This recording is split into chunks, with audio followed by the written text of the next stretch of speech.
আজকে আবার পাঁচমিশালি তরকারি করে রান্না করব। এটা সৌমিক মানে আমরা সবাই খুব ভালোবাসি। নানা রকম সবজি, যে আলু, তারপর ওদিকে পটল, ঝিঙে, বেগুন, কাটোয়া ডাঁটা, মূলোর ডাঁটা, মূলো এনেছে।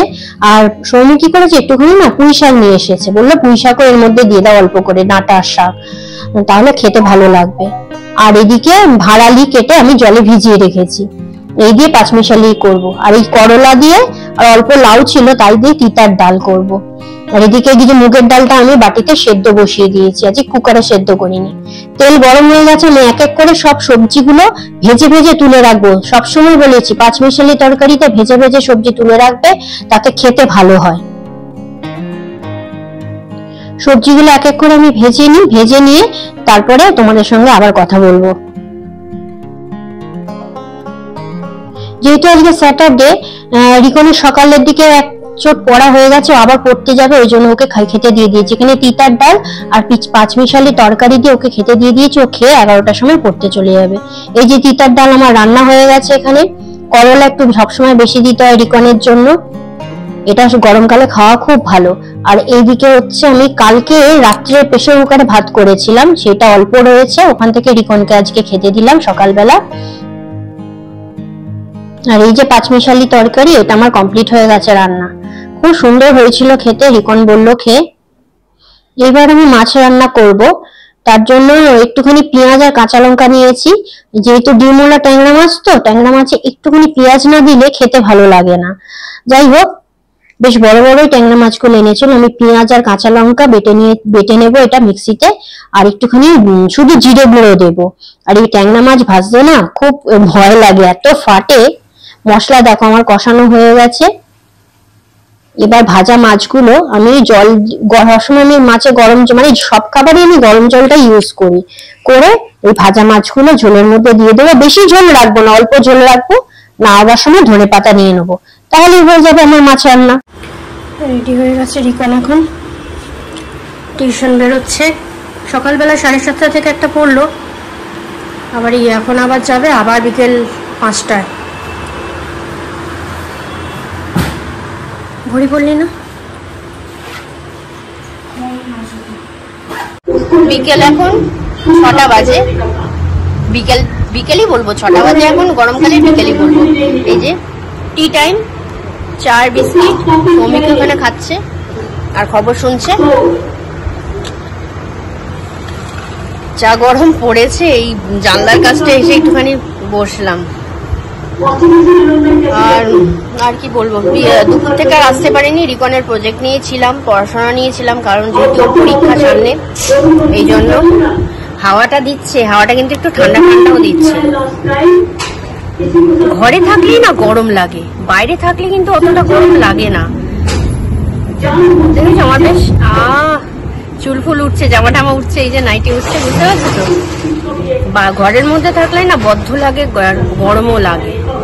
বাইরে সত্যি ঠান্ডা, মানে সূর্যটা যে অস্ত চলে যায় তারপর থেকেই বেশ ওয়েদারটা মোটামুটি ভালো।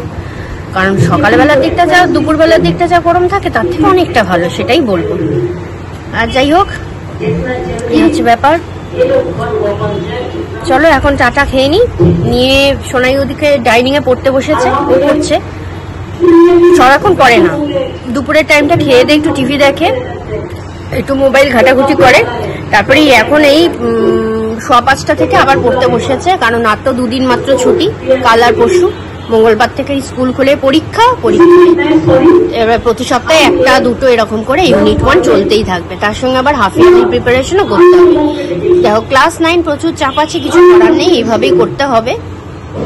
যেহেতু ICSE বোর্ড, একটুখানি প্রেশারটা বেশি। চলো এখন রাখছি, পরে আবার আসবো। প্রতি সপ্তাহে চাদর চেঞ্জ করা হয়। ডাইনিং এ যেহেতু রিকন পড়ছে, টিউশন থেকে এসে এখানে এসি চলছে, তা আমি ওই জন্য এখানে রাত্রে বিছানাটা করে নিচ্ছি, নিয়ে তারপরে তোমার চাদর ফাদরও চেঞ্জ করে নিলাম। এই ঘরের বিছানাটা রেডি করা হয়ে গেল শোয়ার জন্য। যখন আসবো শুধু এই ঘরের এসিটা চালিয়ে শুলেই হয়ে যাবে। আমি এখনো গা ধুইনি, এই জানি প্রচন্ড ঘামবো। আমি এই কাজগুলো করে নিয়ে আমি আজকে না স্নান করব। স্নান না করলে না আমার ভালো লাগছে না। আমি এই বিছানা রেডি করে নিয়েছি, বিছানা এখন রাত্রের জন্য রেডি। চাদরটা চেঞ্জ করলাম, চাদরটা অনেক দিনের হয়ে গেছে। অনেক দিন বলতে কি আমি মানে সপ্তাহে সপ্তাহে চাদর চেঞ্জ করে দিই, পরিষ্কার চাদর ফাদরে শুতে না ভালো লাগে। আর আমাদের এই চাদর ফাদর কেন ছোট হয় বলো তো, আমাদের তোষকটা না ভীষণ উঁচু, ভীষণ উঁচু আমাদের তোষকটা, ওই জন্য চাদরগুলো মনে হয় যেন খাটো খাটো। যাই হোক, আমি বিকেলের দিকে কোনোদিন স্নান করি না বা গা ধুই না, মানে এই রিসেন্ট।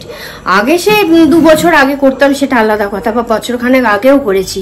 কিন্তু এই দেখো এত ঘাম হচ্ছে, কিছু এত ঘাম হচ্ছে আর পাচ্ছি না। আমার নাইটি ফাইটি পুরো ভিজে একাকার, এত গরম পড়েছে। বললাম না ঘরে থাকলেই গরম, আর দেখো বাইরে কি সুন্দর হাওয়া দিচ্ছে, রুমালগুলো উঠছে দেখো কি সুন্দর।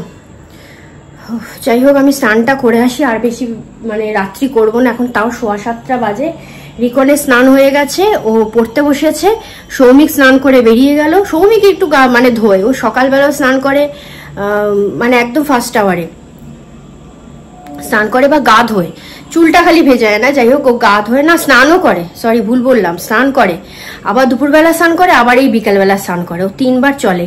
আমি এখন না পারি না, আমার কিরকম গা পাটা না চাবায়, ওই জন্য আমি একবারই বিকেলবেলা দুপুরবেলা স্নান করি, আর সকাল থেকে নাইটি চেঞ্জ করতে থাকি। নাইটি ফাইটি হয়ে গেলে আমার অস্বস্তির হয়। আর তোমার বিকেলবেলাটাও আমি গা ধুই না, কিন্তু আজকে আর পারছি না আমি, ওই জন্য আজকে গাটা ধোবো। যাই হোক, সংসারের কাজ করতে করতে একদম দফা রফা শেষ। এর থেকে মনে হয় বাইরে চাকরি করা অনেক ইজি, অনেক ইজি, অনেক ইজি। এই যে বন্ধুরা, আমার স্নান হয়ে গেছে, স্নান করে এলাম। এই গরমে না মনে হয় যত পুরনো নেতা হয়ে যাওয়া একদম মানে পাতলা নাইটিগুলো পরতে ইচ্ছা করে, একদম মানে একটু মোটা ধরনের নাইটি পরতে ইচ্ছা করছে না। মুখে এখনো কিছু মাখিনি, জাস্ট স্নান করে বেরোলাম। আর রিকন গেল একটু কার্তিকদার দোকানে, ওর খিদে পেয়েছে। অনেকদিন ধরে বলছে মা আমাকে একটু চিড়ে ভাজা করে দেবো না, ওই শুকনো খোলাতেই 1 চিমটি তেল দিয়ে, শুকনো লঙ্কা ফোড়ন দিয়ে, আর চিড়েটাকে মানে চিড়ে ভাজা একটু নুন দিয়ে ওপরে, ওইটা খেতে খুব ভালোবাসে। ওই জন্য আমি বললাম ঠিক আছে, এখন তো উল্টোপাল্টা কিছু খেতে পারবি না, কালকে আবার আমাদের নেমন্তন্ন আছে। আমাদের দোকানে একটি ছেলে কাজ করে, পুষ্কর, ওর কীরকম ভাই হয়, তার সেই ভাইয়ের অন্নপ্রাশন। তো এই গরমে কি করে যাব জানি না, যাওয়ার তো ইচ্ছা মন থেকে, কিন্তু কি করে যাব সেটাই বুঝতে পারছি না। যাই হোক, নেমন্তন্ন তো করে মানুষ আশায় যে লোক আসবে, আমাদেরও যেরকম হয়, কিন্তু ওই গরমটার জন্যই না কষ্ট হচ্ছে। আমার এই দুপুরবেলা খাওয়া দাওয়া, অন্নপ্রাশন বাড়ির খাওয়া দাওয়া, বুঝতেই পারছো একটু হেভি, বুঝতে পারছি না কি করব, না গেলেও একটা খারাপ লাগে। আসুক, চিড়ে ভাজাটা করি, ততক্ষণ একটু বসি। রিকন এই ডাইনিংয়েই এসি চালিয়ে পড়তে বসেছে। বাবি বলল যে গরমে পড়তে পারবি না, তো এই ঘরে এই ডাইনিংয়ে এসিটা একবারে চালিয়ে, আমরাও তো রাত্রেবেলা ডিনার করব, এখানে এসিটা চলুক। চিড়ে ভাজার জন্য আমি কড়াই বসিয়ে দিয়েছি। এর মধ্যে সামান্য তেল দেবো, খুবই অল্প, এইটুকুনি তেল দেবো। দিয়ে তেলটা একটু গরম হোক, তারপরে আমি তার মধ্যে শুকনো লঙ্কা ফোড়ন দেব। তবে লঙ্কাটা মনে হয় একটু বেশি হয়ে যাবে, ও দেখা যাবে, লঙ্কাগুলো ফেলেই খাবে রিকন, আর কি করবে। ফোড়নটা আমার হয়ে গেছে বেশ ভালো রকম। এবার আমি চিড়েটা এই কড়াইয়ের মধ্যে দিয়ে দিচ্ছি, আর এটাকে ভালো করে না, একদম কম সিম আছে, একদম কম আছে, ভালো অনেকক্ষণ ধরে একটু ভাজা হবে যাতে পুড়ে না যায়। আর আমি কিন্তু এখানে মোটা চিড়ে ইউজ করিনি, পাতলা চিড়ে ইউজ করেছি। সেটাকে একটু একটু করে ভাজা হচ্ছে, আর কন্টিনিউ নাড়তে হবে, কিন্তু পাতলা চিড়ে বারবার বলছি পুড়ে যাবে। আর যখন দেখবো একটু ভাজা ভাজা হয়ে গেছে, তখন একটু নুন দেব। নুনটা দিলে বেশ ভালো করে তেলের সঙ্গে চিড়ের গায়ে মেখে যাবে, খেতেও বেশ ভালো লাগবে। ঝাল ঝাল নুন রিকন খেতে খুব ভালোবাসে, এটা অনেকদিন পরও করছি। তবে ও বলে এটা আমার থেকে নাকি আমার মা বেশি ভালো করে।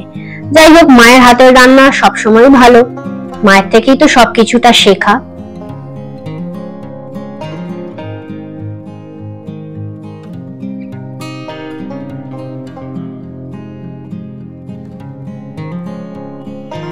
যাক, এই যে আমার হয়ে গেছে চিড়ে ভাজা।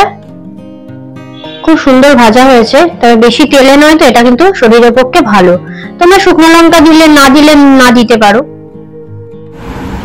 এখন বাজে 9:15। স্নানটা করেছি, করার পরে ফ্যান চলছে, আওয়াজটা আসছে, কিন্তু স্নানটা করেছি করার পরে এত মানে ল্যাথার্জি লাগছে, মানে ঘুম ঘুম পাচ্ছে। আর আমি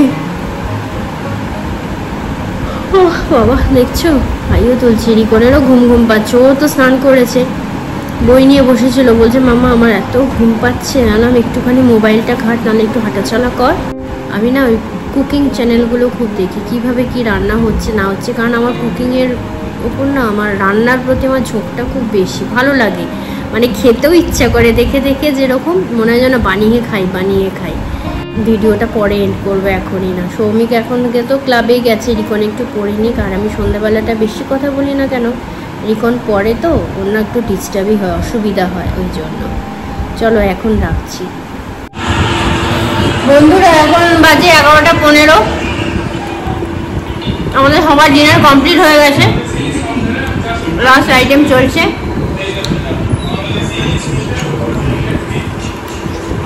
ভিডিওটা আর বেশি বড় করছি না, ভিডিওগুলো সব দেখবে, কেউ স্কিপ করে যাবে না।